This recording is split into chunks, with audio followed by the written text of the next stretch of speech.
Olá, seja muito bem-vindo a mais um Encontro com a Palavra. Que bom estarmos aqui para juntos estudarmos um pouco mais da Bíblia.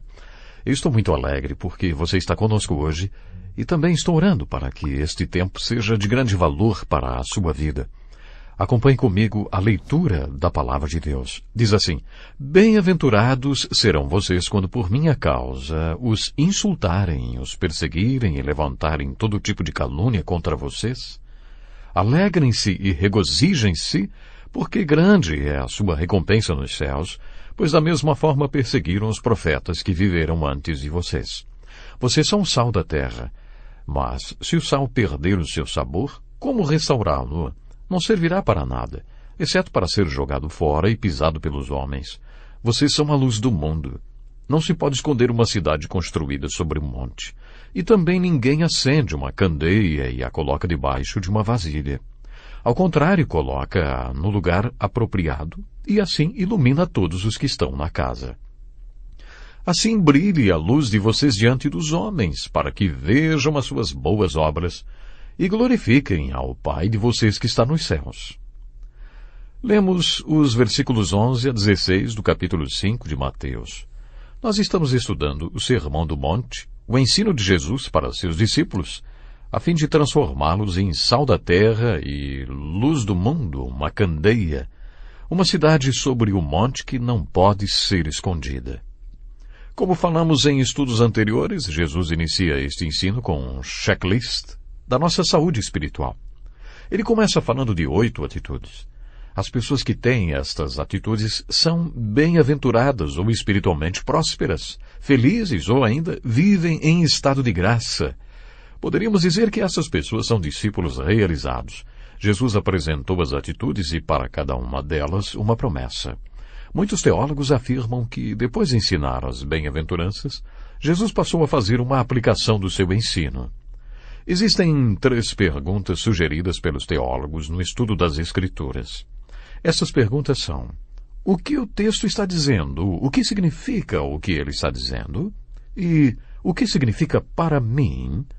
A primeira pergunta, o que o texto está falando, corresponde à fase da observação. É quando você precisa fazer sua lição de casa. O que o texto afirma? O que o texto não afirma? Nesta fase, você precisa pedir a Deus que o Espírito Santo lhe dê discernimento espiritual.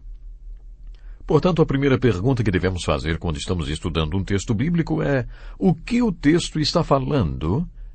Essa é a etapa da observação.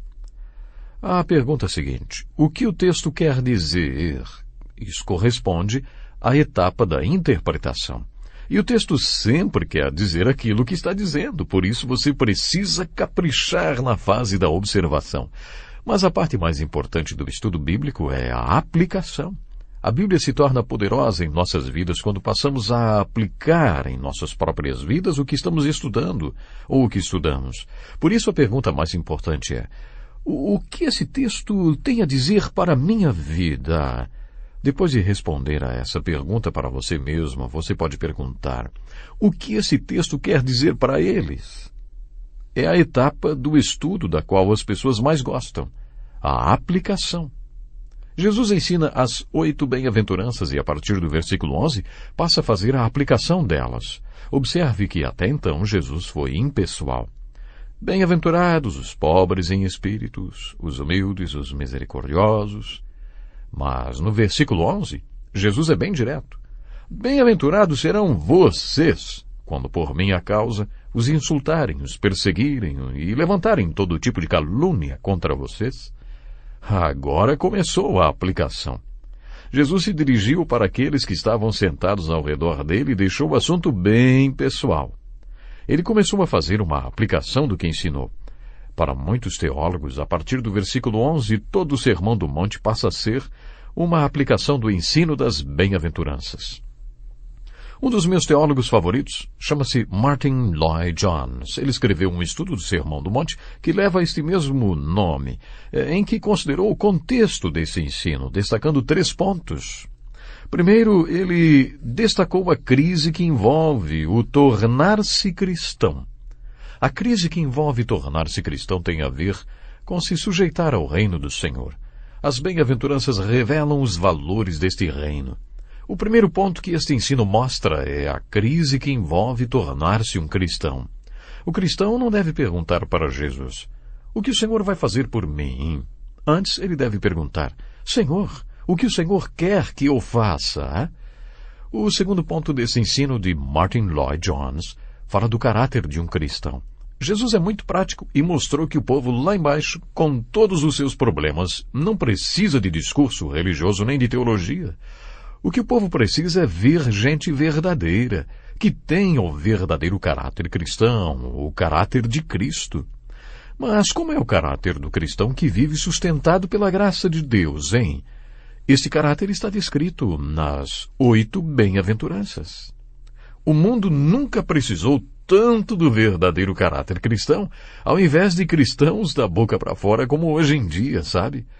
A palavra cristão é bem interessante. Literalmente significa ser igual a Cristo, ou pequenos cristos, E isso foi cunhado por incrédulos para se referir aos seguidores de Jesus, aqueles que eram iguais a Jesus. Então resolveram chamá-los de cristãos, ou então pequenos cristos, porque eles eram parecidos com Jesus. É exatamente esse o significado da palavra cristão. Na Bíblia, esta palavra foi usada por um crente apenas uma vez. Foi Pedro quem escreveu: se algum de vocês sofre, que não seja como assassino, ladrão, criminoso ou como quem se intromete em negócios alheios. Contudo, se sofre como cristão, não se envergonhe, mas glorifique a Deus por meio deste nome. O sofrimento não deveria ser considerado algo do outro mundo. Nesse sentido, Pedro falou que deveríamos aceitar sofrimento por sermos cristãos, por sermos seguidores de Cristo Jesus. Na verdade, a palavra cristão não foi escolhida pelo Espírito Santo para se referir a um seguidor de Jesus. Jesus nunca se referiu a ninguém como cristão. O apóstolo Paulo jamais chamou alguém de cristão. Jesus usou palavras como servo, filhinho, e sua palavra preferida era discípulo. Essa palavra tem um significado interessante porque se refere a um aprendiz que aprende enquanto pratica. Jesus usou muito esta palavra, mas também usou a palavra apóstolo. Entre tantos discípulos, Jesus comissionou 12 apóstolos, separados e enviados. Este é o significado da palavra apóstolo, semelhante à palavra missionário, que usamos hoje em dia.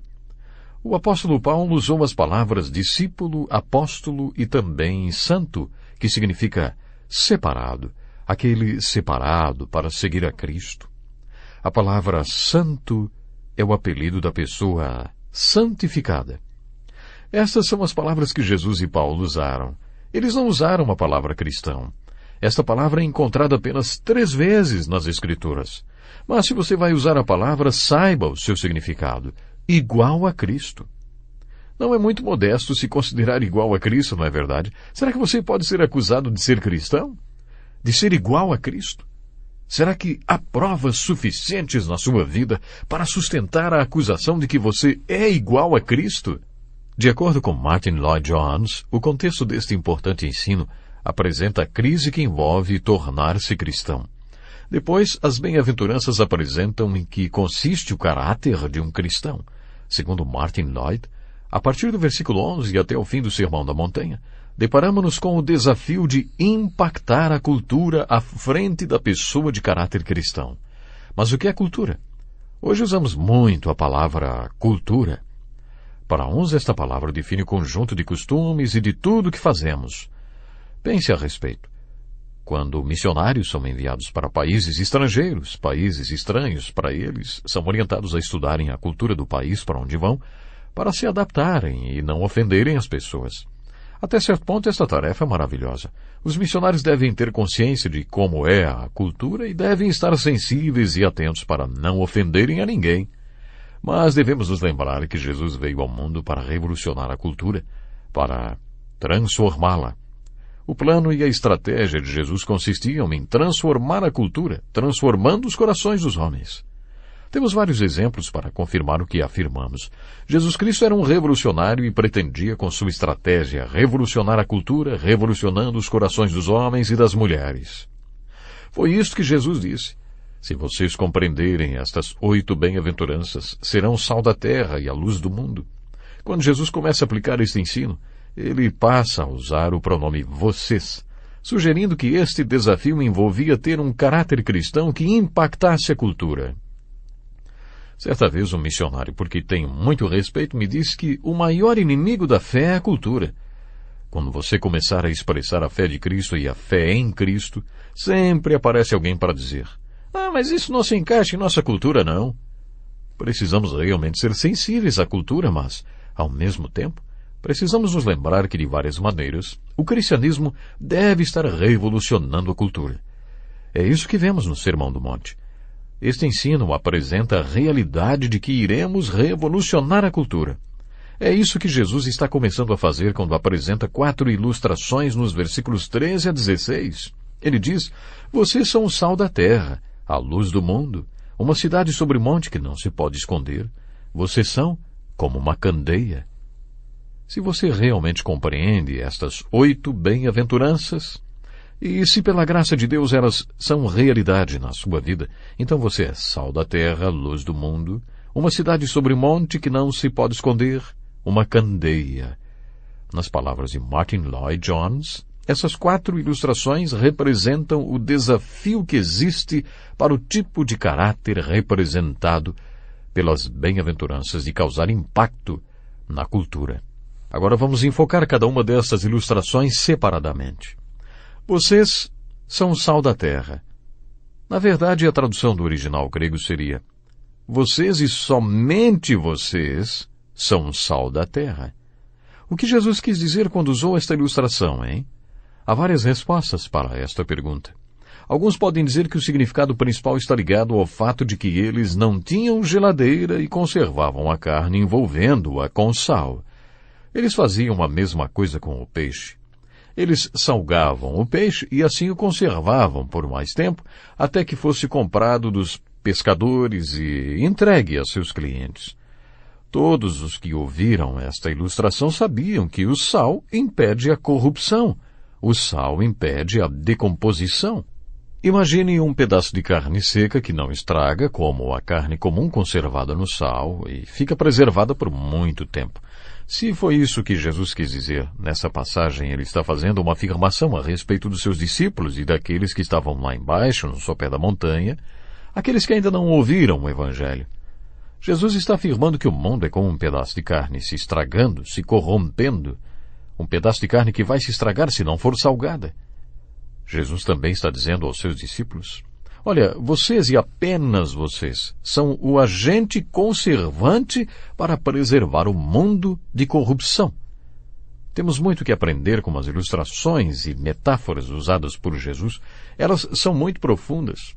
Quanto mais refletimos sobre elas, mais aplicações descobrimos.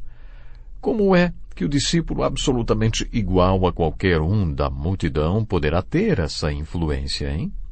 Se o discípulo não passa de um pedaço de carne e a multidão também é carne, como vai preservar o outro? Passando a carne na carne? Se o discípulo não for diferente, não vai conseguir preservar a carne. O discípulo tem que ser diferente. Foi isso que Jesus disse, ele foi muito claro. Olha, se o sal perder o seu valor, como restaurá-lo? Não servirá para nada, exceto para ser jogado fora e pisado pelos homens. Já escreveram um livro comentando as palavras duras de Jesus. Acho que esta é uma daquelas palavras duras. Você se lembra da pergunta: 2 homens no banco da igreja. Qual deles você é? Você é o sal da terra? Você é a influência que, através da graça de Deus, conserva outras pessoas da tendência de se corromperem e de se tornarem pecadoras? Você é o sal da terra? A sua confissão de fé em Cristo afirma isso? Será que existem evidências suficientes que comprovam esta confissão? Se você professa ser um discípulo de Jesus, mas não é de fato o Senhor sal, você sabe para o que você serve? Para nada mais. Talvez para 2 coisas só. Para ser jogado e pisoteado pelos homens. Nada mais. Puxa, dá para imaginar que este é o valor que Jesus dá para algumas pessoas. Que coisa incrível, não é mesmo? Ouça a história de um pastor da igreja metodista nos Estados Unidos. Os pastores metodistas mudam de igreja com muita frequência nos Estados Unidos e essa mudança acontece em função da avaliação que a igreja faz deles, do pastor. Este pastor metodista foi informado pela liderança da igreja que eles tinham se reunido com o bispo e decidiram pela permanência dele por mais um ano na igreja. Uau, o pastor ficou super feliz, ele agradeceu a decisão e disse: "Olha, estou muito feliz por saber que vocês têm apreciado o meu ministério. Muito obrigado." Mas aí eles responderam: "Olha, nós não falamos nada disso. Na verdade, todos nós concordamos que essa igreja estaria melhor sem pastor. E o Senhor é o que temos de mais próximo disso. Por isso, optamos por estender a sua permanência aqui por mais um ano." Ninguém gosta de pensar que não presta para nada, não é mesmo? Pobre daquele pastor. Era como se a igreja nem tivesse pastor, por isso eles queriam ele, mais um ano. Algumas pessoas acham que recebemos de acordo com aquilo que somos. Como os pregadores ganham mal dentro desta visão, eles não devem servir para nada, então, não é? Bom, mas é impressionante pensar que Jesus disse que tem gente que não presta para nada. Se você confessa que é sal, mas na verdade você não é sal, pode crer, você não presta para nada. Quando eu era pequeno, eu tinha um senso de humor bem pervertido, sabe? Minha família morava perto de uma fábrica de vidro e havia montes de areia branca ao redor daquela fábrica. Um dia eu peguei um pouco daquela areia branca e coloquei no saleiro que o meu pai usava. Eu fui para a mesa do café da manhã com ele e aí fiquei só assistindo ele tentar fazer sair sal daquele saleiro. Levou um tempão até que finalmente ele percebesse o que é que estava acontecendo. Sabe de uma coisa? Eu recebi uma lição. Ele acabou tirando aquela areia e jogando-a fora. Ela servia para quê, hein? Ora, não era sal. Ela não prestava para nada, a não ser para ser jogada fora mesmo. Imagine Jesus falando isso para os discípulos. Como podemos ver, o Sermão do Monte começa com um desafio. Você é parte do problema ou você é parte da solução, hein? Onde é que você está? No alto da montanha, com Jesus, ou lá embaixo, no meio da multidão? Você ainda é parte do problema porque a multidão tinha muitos problemas. Ou melhor, a multidão tem muitos problemas. Você já subiu para o alto da montanha? Você está lá em cima com Jesus? Jesus está transformando você em sal da terra? Jesus está transformando você em uma das suas respostas e soluções? Olha, esse é um desafio com o qual você se depara quando considera o contexto desse ensino de Jesus. Quando consideramos o conteúdo desse ensino, deparamos-nos com o seguinte desafio. Que tipo de solução você é? Que tipo de resposta você é? Que tipo de discípulo você é? Você é sal ou você não serve para nada? Esse é um desafio e tanto. Agora ouça outra interpretação do que Jesus falou sobre ser sal da terra. Os romanos sabiam bem que o ser humano não vive sem sal. Eles queriam controlar as pessoas, mesmo seus escravos. Por isso, pagavam por eles com cubos de sal. É daí que vem a palavra salário. Os romanos pagavam seus escravos utilizando cubos de sal. Então, por isso hoje nós recebemos também o nosso salário. Jesus estava fazendo uma afirmação a respeito dos seus discípulos e da multidão no sopé da montanha, as multidões deste mundo. Ele estava dizendo dos seus discípulos assim: olha, vocês e somente vocês são o princípio doador da vida que o mundo precisa. Aquela multidão no sopé da montanha não tem vida verdadeira e jamais vai encontrar vida senão através de vocês. Vocês devem descer até eles e se misturar com eles. Continuando com a ilustração da carne, vocês não vão preservar a carne senão se envolverem com ela. Vocês jamais serão o princípio doador da vida se continuarem no saleiro. Vocês precisam sair do saleiro e ir para onde estão as pessoas que não têm vida. A interpretação que considero mais forte é essa.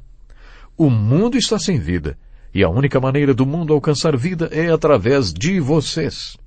Vocês são o princípio doador de vida.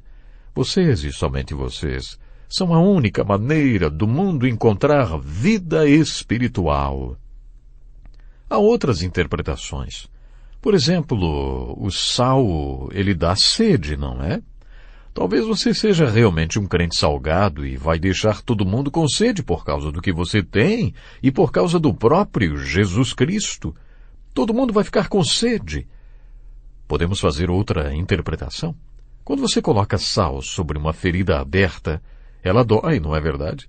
Talvez Jesus tenha querido dizer também que se vocês realmente são sal, se realmente vocês são cheios da justiça e pela graça de Deus são justos, quando chegarem perto das feridas abertas na moral do mundo, elas doerão e por isso o mundo vai persegui-los.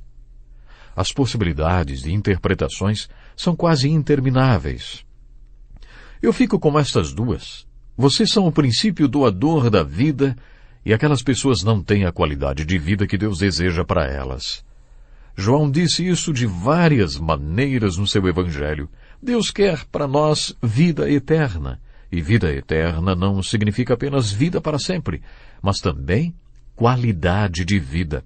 Jesus está dizendo, aquela gente não tem qualidade de vida. E eles só encontrarão vida através de vocês, porque vocês e apenas vocês são o sal sem o qual eles não conseguem viver espiritualmente. Sabe de uma coisa, meu ouvinte? Eu acho que pode ser uma ou outra interpretação. Aquela gente está se corrompendo. O mundo está se corrompendo. Constatamos isso através da proliferação da pornografia, da AIDS, da falta de absolutismo moral, da maneira de pensar, cujas consequências são devastadoras. O mundo está se corrompendo e vocês, apenas vocês, são o sal que, se aplicado sobre o mundo, pode impedir a corrupção. Devemos ficar com uma destas duas interpretações ou com as duas. Talvez Jesus tenha pensado nessas duas interpretações. Só vocês podem dar a eles a vida que não têm, e depois de eles ter dado vida, só vocês podem preservá-los da tendência que todos nós temos de nos corromper moralmente. Vocês são o sal da terra, mas se o sal perder o seu sabor, como restaurá-lo? Não servirá para nada, exceto para ser jogado fora e pisado pelos homens. O meu tempo hoje acabou. Eu sinceramente desejo que você possa ser sal. Que Deus nos abençoe. Até o próximo programa.